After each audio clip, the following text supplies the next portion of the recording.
Bonjour, donc cette intervention est une intervention sur ce que la Bible dit de la fraternité. C'est une intervention qui a été faite il y a 2 ans, 2 ou 3 ans, lors d'un colloque du DER, le département des religions à l'école. Et donc c'est une intervention sur la fraternité dans la Bible. Alors la Bible, c'est avant tout un livre de famille. Ce que la narration nous raconte, c'est une famille qui devient un peuple et qui finalement se construit en essayant de relire son histoire en y cherchant Dieu. Et cette approche familiale est tellement centrale dans la Bible que pour les Juifs, par exemple, c'est toujours un sujet de questionnement et d'intérêt de savoir que des personnes qui ne font pas partie du peuple juif, donc d'une certaine manière qui ne font pas partie de la famille, s'intéressent à ce livre. J'ai notamment en tête ce que disait Léon Ashkenazi, qui dit Manitou, qui a été un grand penseur du judaïsme français d'après-guerre. Et voilà ce que Léon Ashkenazi disait dans un livre qui s'appelle La parole et l'écrit, tome 1. Voilà ce qu'il disait de cet étonnement-là, en fait. Je cite.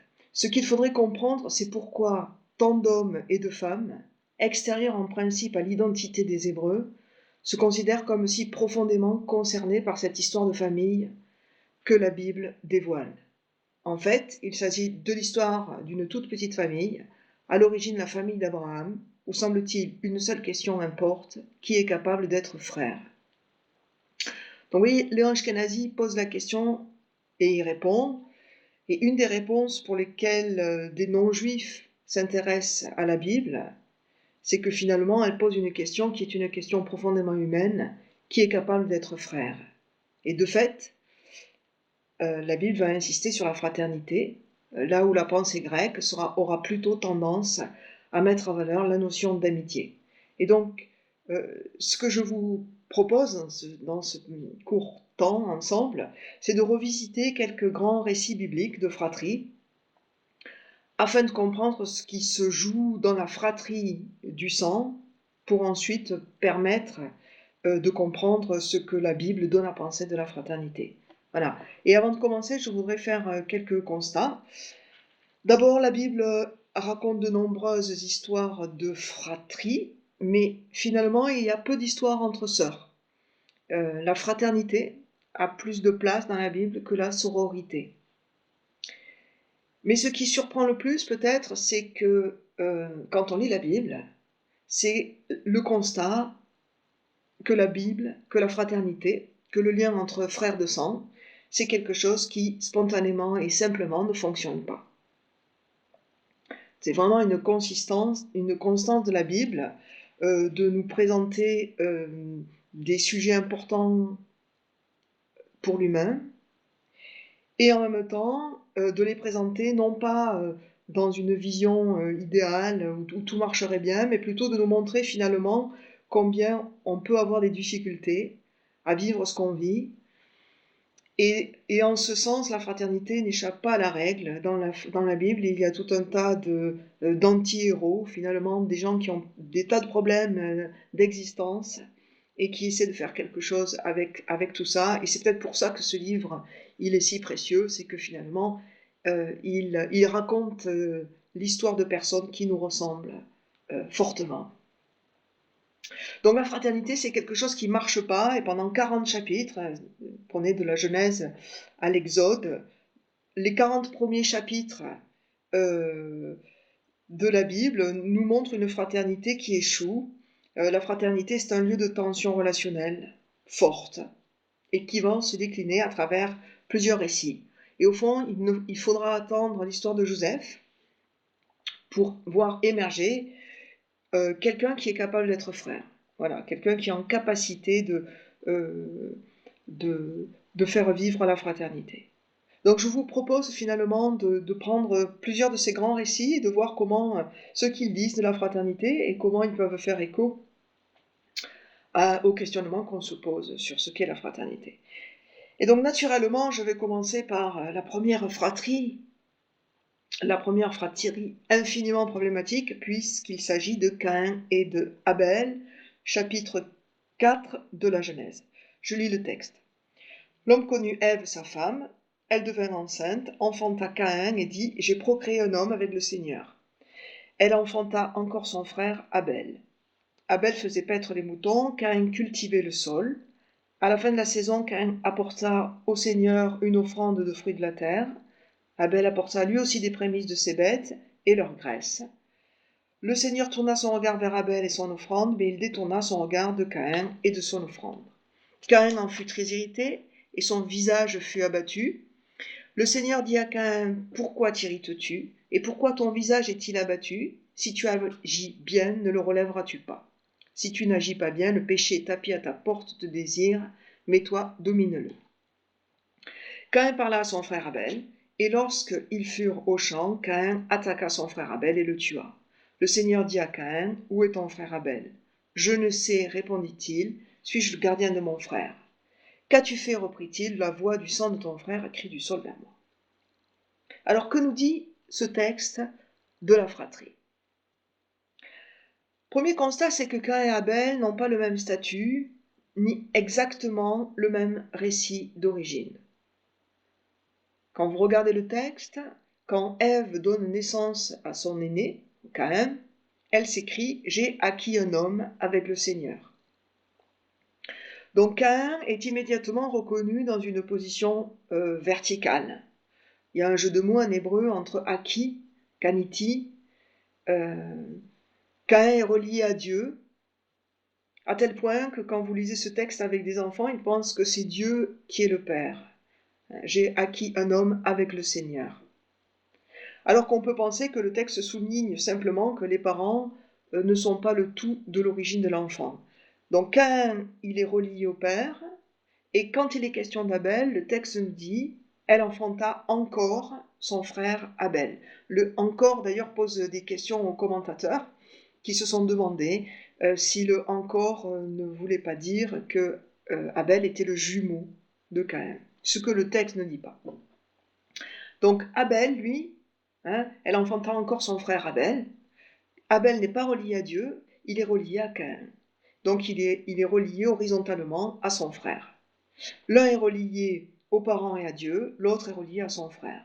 Et donc le texte nous signale dès le début qu'il va y avoir un problème de place. Une différence dans le positionnement symbolique de l'un et de l'autre. Et par la suite du texte, les deux frères occuperont des emplois différents. Abel est berger, Caïn est agriculteur. Mais cette question de place, qui pourrait ne pas être problématique, va le redevenir, ou en tout cas la relation à Dieu va remettre en avant cette problématique de place. Pourquoi? Vous avez entendu le texte. Dieu choisit l'offrande faite par Abel et il détourne son regard de l'offrande de Caïn. Et la question du pourquoi du choix de Dieu reste sans explication, ce qui n'est pas notre problématique du jour, mais finalement Dieu n'explique pas pourquoi il choisit une offrande plutôt qu'une autre. Alors bien entendu, là aussi il y a des hypothèses. Certains commentateurs ont fait remarquer la différence entre quelqu'un qui donne des prémices de ses bêtes et leur graisse, Abel, et Caïn qui lui donne une offrande du fruit de la terre, donc quelque chose de beaucoup plus impersonnel. Caïn est impacté par le choix de Dieu. Le texte dit qu'il est irrité, qu'il est abattu. Et le problème, au fond, n'est pas tant la différence de traitement que ce que Caïn en fait, que ce que Caïn en comprend. Et ça, c'est important parce que souvent, le problème, ce n'est pas la réalité. C'est ce qu'on fait de la réalité. Et Caïn est jaloux. Voilà ce qu'il fait de toute cette affaire-là. Il est jaloux, il pense être rejeté par Dieu, et il le vit d'autant plus mal qu'il pensait peut-être qu'étant relié à Dieu, étant l'aîné, eh ben, il avait la première place. Et là, il se trouve avoir la dernière, du moins la seconde. Comment réagit-il? Caïn parla à son frère Abel, et lorsqu'ils furent au champ, Caïn attaqua son frère et le tua.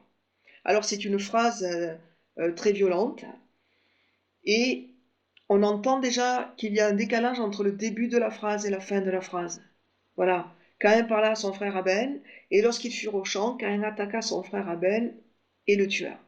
On se demande comment on arrive d'une tentative au début de parole jusqu'à la fin de la phrase qui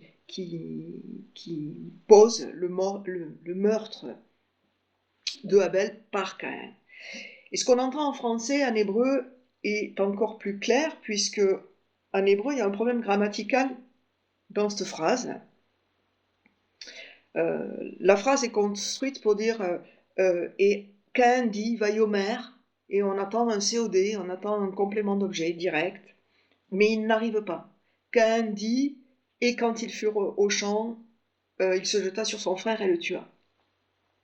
Et donc en fait, d'une certaine manière, il y a un problème en hébreu, et ce problème est lié à la parole. Il nous manque ce que dit Caïn. Et tout se passe comme si dans ce texte, le problème grammatical, l'absence de COD, qui n'existe pas si vous dites Caïn parla à son frère. Parler, le verbe parler n'a pas besoin d'un complément d'objet direct, mais dire en a besoin. Et on ne sait pas ce que Caïn dit, et peut-être il n'arrive pas à dire. Et c'est peut-être pour cela qu'à la fin de la phrase, Caïn se jette sur son frère, parce que il y a clairement un problème de parole, que les mots se perdent. Et ce qui devait être prononcé ne l'est pas, et Caïn en vient aux mains et se jette sur son frère. Alors qu'est-ce que ce premier texte sur la fratrie nous dit de la fraternité? Deux constats. Le premier, c'est que la fraternité met à jour la question de notre place dans l'existence. La fraternité de sang est le premier lieu, donc avoir des frères de sang ou des sœurs, et c'est le premier lieu où l'on découvre qu'on a une place, où l'on se découvre différent des autres, où on essaie de comprendre qu'est-ce que c'est être à sa place. Alors dans une fratrie, on est l'aîné, on est l'unique, on est au milieu, on est le dernier. Donc la fratrie, c'est le lieu où on découvre son unicité, sa singularité. Et c'est là qu'on fait l'expérience d'une des grandes questions de l'existence, c'est-à-dire notre place dans l'existence. Accepter sa singularité, ce n'est pas quelque chose de simple, parce que ça demande autant d'accepter les limites, ses limites, que son potentiel.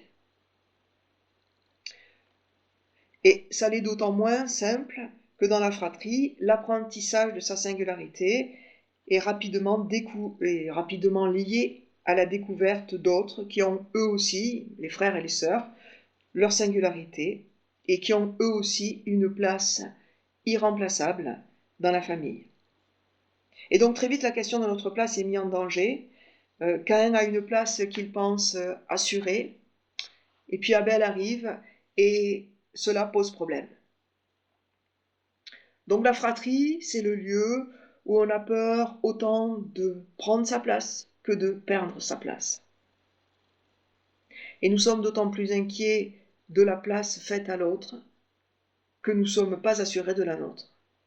Là, c'est d'autant plus compliqué de faire de la place quand on n'est pas soi-même très certain ou très confiant de la place qu'on peut avoir. Ce constat signifie qu'il n'y aura pas de fraternité si la question de la singularité n'est pas travaillée. Vous voyez que les deux sujets se répondent et sont les deux faces peut-être d'une même pièce. Devenir frère demande d'accepter de prendre une place dans l'existence. Si personne n'est lui-même, la fraternité ne peut pas avoir lieu. Alors, ça rejoint ce que dit la philosophe et psychanalyste Cynthia Fleury dans son livre Les Irremplaçables. Elle dit, page 75, je cite, « Si le faire famille s'invente, il le fait selon cette conditionnalité, être garant du respect, de la place, de ce que l'on n'est pas. Car le faire famille est par essence un mode de véridiction du manque originel. Seul, on ne fait pas famille.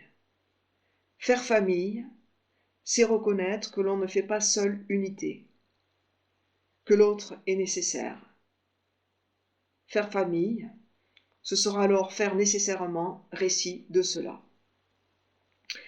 Et d'une certaine manière, fratrie après fratrie, la Bible fait magnifiquement le récit du faire famille, et de la dimension irremplaçable de chaque personne et en même temps de la difficulté à le faire. Et cette réflexion est centrale dans la Bible et ça rejoint aussi la question de l'identité de cette famille qui deviendra un peuple. Qu'est-ce que le peuple juif? C'est un peuple qui a pris non seulement sa singularité au sérieux, qu'il a travaillé théologiquement et qui a essayé de faire le narratif de tout ce cheminement et le narratif lui permettant de creuser cette identité, voilà, comme l'a très bien montré Paul Ricoeur. Donc ça, c'est le premier point, c'est que finalement, la fraternité met à jour notre place dans l'existence. Le deuxième élément qui ressort de ce récit de Caïn et Abel, c'est la place de la parole. La fraternité se construit par la parole. Sans la parole, il ne peut y avoir de fraternité. Le récit montre que quand la parole est brisée, cette brisure ouvre la porte à la violence. Vivre en frère suppose de pouvoir s'expliquer, de régler nos différends en parlant, et de dire à l'autre qui on est et comment on perçoit le monde à la place qui est la nôtre.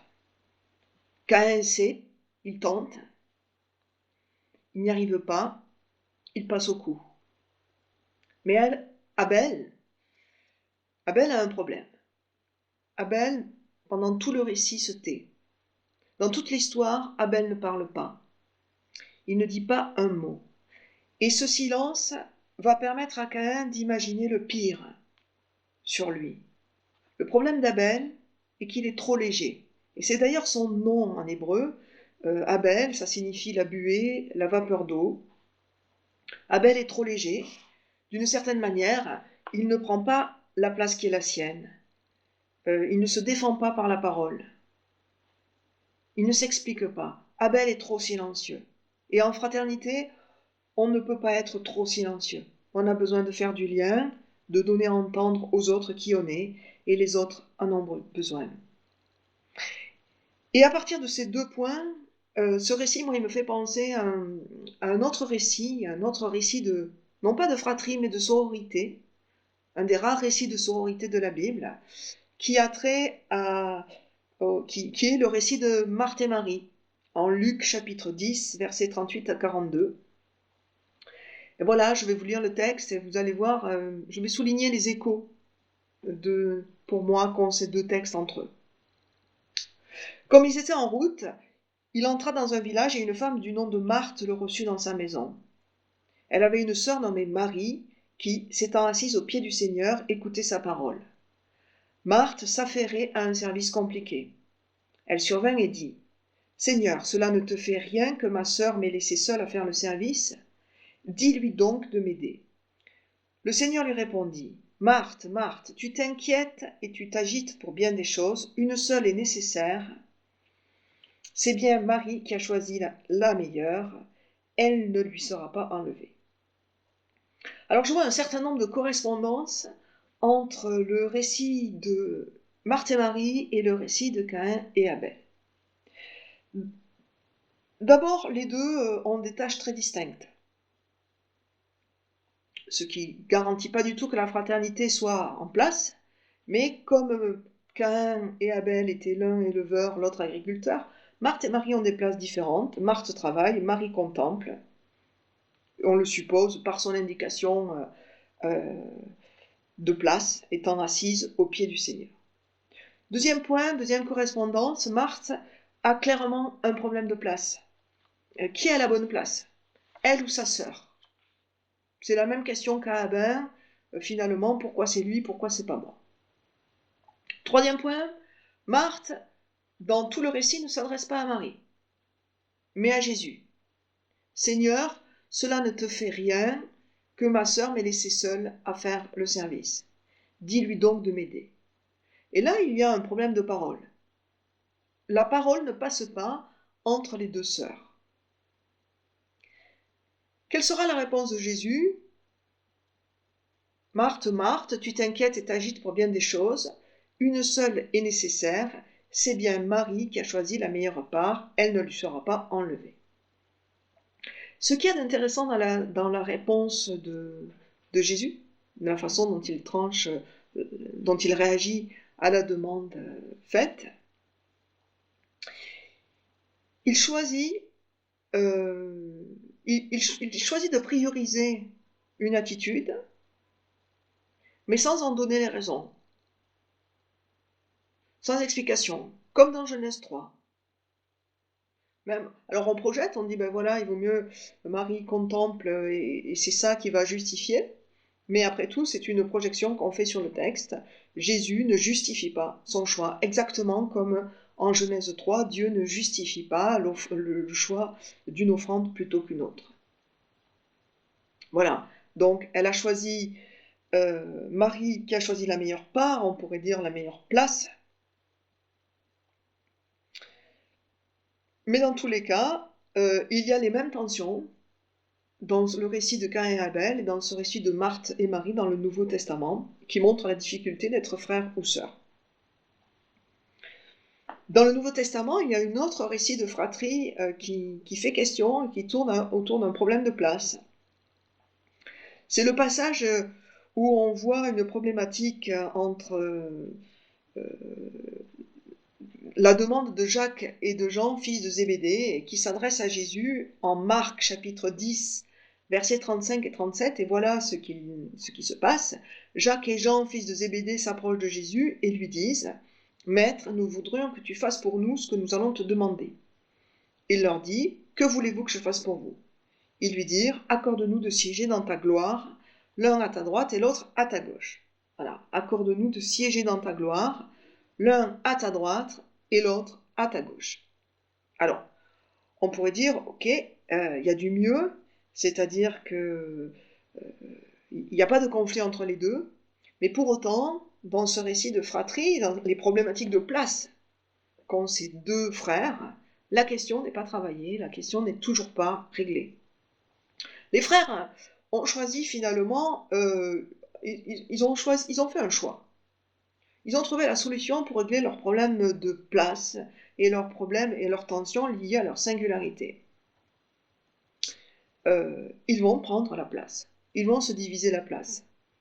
Donc la fratrie se place au centre et prend finalement toute la place. Elle occupe toute la place. Non seulement... alors ils n'ont plus de problème de place, mais il n'y a plus de place pour les autres, puisque l'un est à la gauche et l'autre à la droite de Jésus. La fratrie s'impose contre les autres. Ici, la fratrie règle le problème en gommant la source du conflit. Donc, l'égalité est plus forte que la différence. L'un est à la droite, l'autre est à la gauche, mais tous les deux sont au même niveau. Ce qui signifie bien que la fratrie est le lieu pour penser la singularité, l'altérité, c'est-à-dire la singularité de l'autre, et la pluralité en général. Les deux frères, fils de Zébédée, ne travaillent pas la question. Ils échappent. Ils ne la traversent pas. Donc en conclusion de ces premiers récits, on voit bien que la fraternité de sang, c'est le lieu d'une construction. La fraternité de sang est un laboratoire privilégié de la relation, parce que dans le lien entre frères et sœurs, ce lien-là, il ne peut pas être effacé, il doit forcément être travaillé. On ne peut pas faire comme si... on ne peut pas supprimer les frères et les sœurs qu'on a. Contrairement aux amis, on peut abandonner ses amis. Les frères de sang ou les sœurs de sang, on peut s'en éloigner, mais on ne peut pas totalement les supprimer. Donc si on reprend les fratries après Caïn et Abel, il y en aura d'autres. On arrive rapidement à une autre fratrie qui va être problématique, c'est celle des fils d'Abraham, qui sont en fait demi-frères, Isaac et Ismaël, Ismaël étant l'aîné, qui est le fils d'Agar, Isaac, qui est le deuxième et qui est le fils d'Abraham et de Sarah. Bon, vous connaissez l'histoire, Sarah étant stérile, Abraham a eu son premier fils avec Agar l'égyptienne.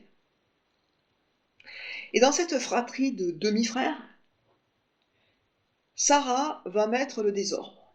Voilà, c'est une preuve, s'il en était, que dans les fratries, dans la fraternité, ça peut être les parents qui peuvent compliquer l'avènement d'une fratrie paisible.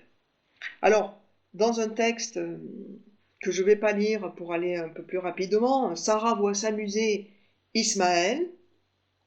Alors, il y a plusieurs sens du terme s'amuser, et le Midrash va expliciter tous les sens possibles de ce terme, et qui va montrer des situations beaucoup plus complexes qu'un simple amusement, et donner du poids au choix de Sarah, qui sinon n'en a pas. On ne répudie pas quelqu'un parce qu'il s'amuse. Et donc Sarah va demander à Abraham de renvoyer Ismaël et la servante, et ce que Abraham va faire à contre-cœur. Donc vous voyez, dans cette deuxième exemple de fratrie, Ismaël sera renvoyé, Isaac va rester seul, et c'est un nouvel échec de la fraternité. La fratrie suivante, c'est Ésaü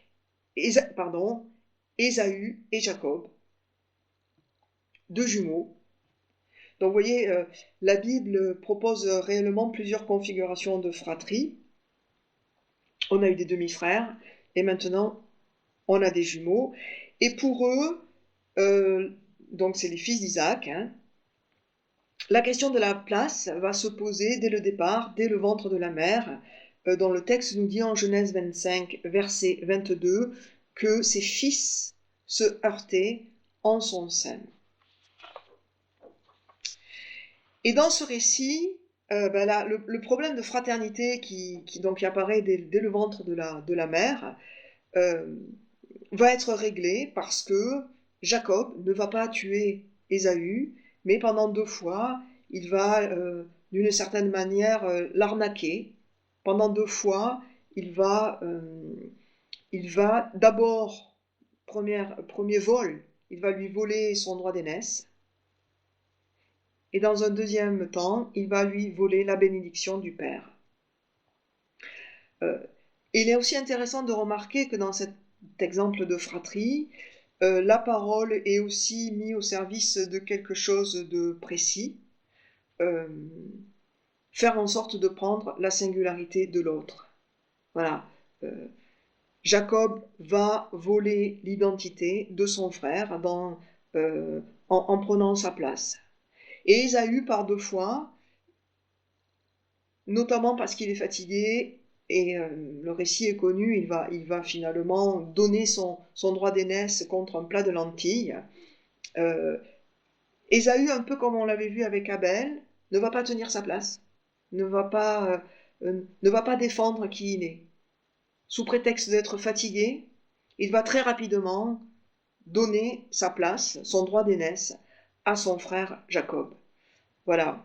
Et comme la buée chez Abel, cette fatigue sera problématique. Alors oui, c'est fatigant d'être soi. Mais quelque part, Ésaü méprise ce qu'il est en méprisant son droit d'aînesse. Et le mépris, c'est l'inverse du respect. En hébreu, le respect, c'est donner du poids. Ésaü ne respecte pas la singularité qui est la sienne, il ne se respecte pas, et un peu comme Abel, il refuse de prendre sa place dans la fratrie, et ce qui va permettre à celui qui veut toute la place de la prendre. Et on s'aperçoit là de notre nouvel échec de la fraternité, puisque ça va se traduire par la fuite de Jacob, qui va fuir pour échapper à son frère, finalement en colère, une fois qu'il se sera rendu compte de tout ce qu'il avait laissé passer.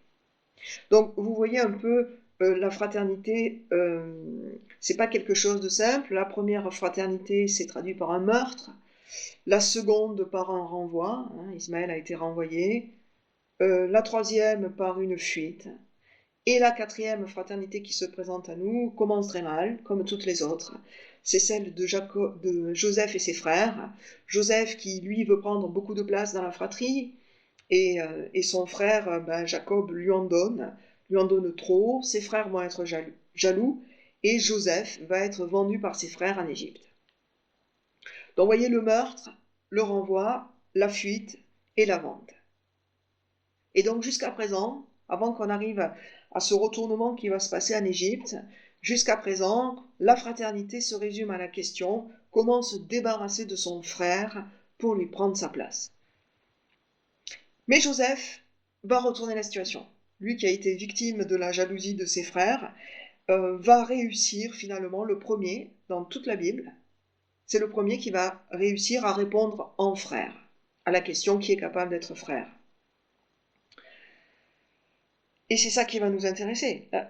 Comment fait-il pour arriver à retourner la situation et à ne pas reproduire ce que jusqu'à maintenant toutes les fratries ont fait jusqu'à ce que lui-même apparaisse. Je vais vous lire le passage en Genèse 45 où on voit ce moment où Joseph étant devenu le numéro 2 de l'Égypte, il va accueillir ses frères qui ne l'ont pas reconnu. Alors, il va y avoir plusieurs rencontres sans qu'il se dévoile à eux, mais finalement, il va se dévoiler à eux, et voilà ce qu'il va leur dire au moment où il se présente en frère. « Je suis Joseph, dit-il à ses frères. Mon père est-il encore en vie ?» Mais ses frères ne purent lui répondre, tant ils tremblaient devant lui. Joseph dit à ses frères, « Venez près de moi. » Ils s'approchèrent. « Je suis Joseph, votre frère, dit-il, moi que vous avez vendu en Égypte. Mais ne vous affligez pas maintenant, et ne soyez pas tourmentés de m'avoir vendu ici, car c'est Dieu qui m'y a envoyé avant vous pour vous conserver la vie. C'est en effet la seconde année que la famine sévit au cœur du pays, et pendant 5 ans encore, il n'y aura ni labour ni moisson. Dieu m'a envoyé devant vous pour vous constituer des réserves de nourriture dans le pays, vous permettre de vivre, et à beaucoup d'entre vous d'en réchapper. Ce n'est donc pas vous qui m'avez envoyé ici, mais Dieu. Il m'a promu père du Pharaon, maître de toute sa maison et régent de tout le pays d'Égypte. »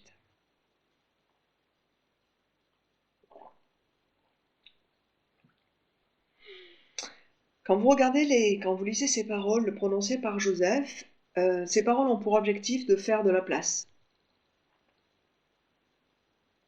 C'est-à-dire qu'il revient au cœur même de ce qui fait question, de ce qui fait problème, le fait qu'il a été vendu par ses frères.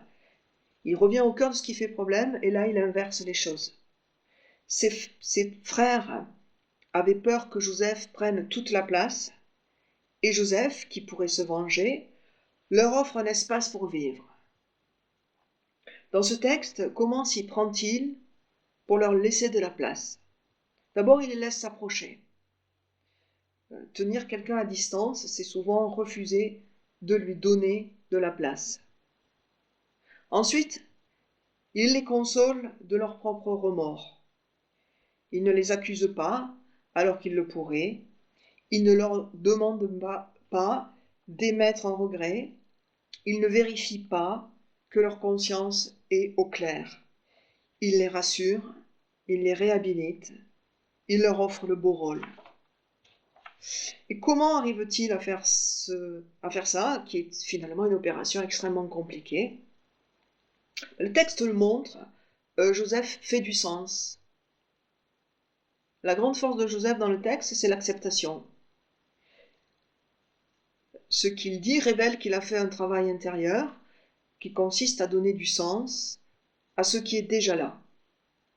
Lui a trouvé une place, il est à sa place aujourd'hui dans la maison de Pharaon. Donc totalement présent à la situation, ayant une place, il peut garantir une place à l'autre. Et ce processus rappelle ce que dit Etty Hillesum dans son livre. La force essentielle consiste à sentir au fond de soi, jusqu'à la fin, que la vie a un sens, qu'elle est belle, que l'on a réalisé ses virtualités au cours d'une existence qui était bonne telle qu'elle était. Et c'est exactement ce que fait Joseph dans le texte. En théologie, on pourrait appeler ça l'échec providentiel. Joseph va faire du sens avec ce qui lui est arrivé et va tirer le meilleur d'une situation qui ne l'était pas. Joseph prend acte de la réalité telle qu'elle est et préfère redonner une place, c'est-à-dire une chance. Il n'est pas dupe de qui ont été ses frères, il n'est pas dupe de la douleur qui est la sienne, il n'est pas dupe non plus peut-être de la rancœur qui traverse encore les frères qu'il a sous les yeux. Mais il a fait un choix. Et ça, c'est une indication intéressante sur ce qu'est la fraternité. La fraternité, c'est faire le choix de l'autre. Et pas juste mentalement, c'est faire le choix de l'autre en posant un acte ou en exprimant une parole. Alors comment peut-il arriver à faire, à donner du sens à cette situation? Quand on lit le texte, Pharaon a contribué très certainement à cette possibilité. Pharaon lui a donné une place et il a pu faire un processus de résilience grâce à lui. Pharaon l'a reconnu, a reconnu ses compétences, il lui a fait de la place. Et parce que sa vie a un sens, il peut donner du sens à ses échecs et à ses traumatismes. Donc Joseph est le premier, et il le fait avec brio, à retourner et à nous montrer, on a le making of de la façon dont il s'y prend, à nous montrer comment on arrive à faire du sens, de la fraternité, y compris dans des moments de non-sens. Alors, pour conclure tout ce passage, j'avais envie de voir finalement comment, très rapidement, en 2-3 mots, comment le Nouveau Testament se ressaisit de tous ces récits, de tous ces narratifs liés à la fraternité. Dans le Premier Testament, la problématique de la fraternité se joue d'abord entre personnes qui partagent le même sang, c'est-à-dire des fraternités de sang, des familles, la tribu, le peuple. Jésus, grâce à son statut de fils, va lui-même faire de la place à des frères qui n'étaient pas prévus dans la famille. C'est ce qu'il dit en Luc, chapitre 8, verset 21. « Ma mère et mes frères, ce sont ceux qui écoutent la parole de Dieu. » Donc, il sort la fraternité. Tout au long du Nouveau Testament, on le voit sortir la fraternité de la logique du sang, et l'Église comprendra ce geste comme essentiel puisque le reproduira. L'Église élargira ensuite la fraternité en l'ouvrant à toute personne, quel que soit son sang ou ses appartenances. C'est ce que dit la phrase de Paul en Galates, chapitre 3, verset 28. Il n'y a plus ni juif ni grec, ni esclave ni homme libre, ni homme ni femme. C'est une des nouveautés évangéliques. La qualité de la relation passe avant les liens du sang. Et les communautés religieuses aujourd'hui sont un exemple significatif de ce qu'est une famille recomposée, ou plus précisément une fratrie recomposée. Alors qu'est-ce que la Bible nous apprend de la fraternité, si on s'en éloigne un tout petit peu? Pour conclure, la fraternité, ce n'est pas un sentiment. On peut être le frère de quelqu'un sans l'aimer. Il n'a pas été question d'amour dans tout ça. La fraternité consiste à prendre sa place et à garantir à l'autre qu'il pourra prendre la sienne de façon inconditionnée. Prendre sa place, c'est-à-dire prendre sa place de façon très matérielle, donner une place à l'autre pour être fraternel. Cela peut passer par lui donner un espace où il sera en sécurité, où il pourra être à l'abri, où il pourra refaire ses forces, où il pourra se reposer. Et c'est pas simple de garantir une place à quelqu'un, il suffit d'avoir été en avance dans un cinéma bondé et d'attendre quelqu'un et de dire à quelqu'un j'attends quelqu'un, et de garder une place à quelqu'un, c'est pas une opération facile. Garder une place à quelqu'un, donc ça peut être très matériel, ça peut aussi être psychologique et relationnel. C'est garantir à l'autre qu'il pourra être qui il est et qu'il sera accepté tel qu'il est. Voilà, quand vous dites à quelqu'un « je te fais confiance », vous lui donnez une place. Quand vous lui dites « je te crois »,« je t'attends »,« tu me manques »,« je te pardonne », vous garantissez une place à quelqu'un, et cette garantie-là, elle passe avant tout par la parole. Voilà. Par contre, quand on dit je suis jaloux, c'est qu'on a peur de ne pas ou de ne plus avoir sa place. Si vous dites je suis raciste, c'est que vous avez peur de ne plus avoir de place. Et donc on a besoin, dans une vie, que quelqu'un nous garantisse une place. Le plus souvent, c'est d'abord la famille. Parfois, c'est les amis. Et c'est extrêmement reposant d'avoir une place garantie quelque part. Et vous voyez bien que dans les moments de bonheur, on peut dire je suis à ma place. Donc parfois, c'est nous qui garantissons une place aux autres, et parfois, c'est les autres qui nous garantissent une place. Voilà. Dans le texte biblique, la posture de Dieu nous invite à être fraternels, c'est-à-dire à garantir une place à la personne avec laquelle nous entrons en relation. Du Premier Testament au Nouveau Testament, cette fraternité va s'ouvrir à toute personne humaine de façon inconditionnelle. Voilà. Donc, on pourrait dire qu'être fraternel, c'est finalement tenir sa place. Toute sa place. Rien que sa place. Et parce qu'on occupe toute sa place, rien que sa place, alors on peut garantir à l'autre qu'il aura la sienne. Merci beaucoup pour votre attention. À très bientôt en live.